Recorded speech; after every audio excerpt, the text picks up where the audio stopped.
Let's talk about twin flash with diffusers versus twin flash with a softbox. This comes up a lot, and most of the confusion comes from thinking the flash is different, and it's not. Assuming it's the same twin flash, the same power, and the same position, the only thing that changes is what the light goes through before it hits the teeth or the face. Let's start with a twin flash with diffusers.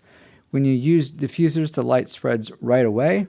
This spread helps reduce glare, especially when you're close to the teeth. Everything gets lit very evenly, and that's great for intraoral photos where the goal is clean, clear detail. You would use a diffuser when you want even light and you don't want or need shadows or depth. Hey, real quick, I put together my exact dental photography and video gear list. No experiments, no extras, just the equipment that produces consistent case-ready content without wasting your money. Check the link below. Now let's get back to the video.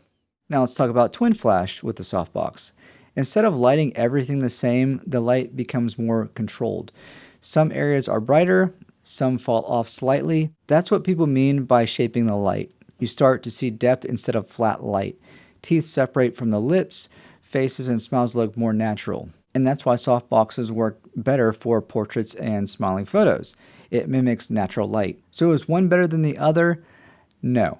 They just solve different problems. If you're shooting close-up intraoral photos and want clean, even light, a diffuser makes sense. If you're shooting smile faces, marketing photos, and want depth and consistency, a softbox makes more sense. If you're looking for an all-in-one solution, I would choose a softbox.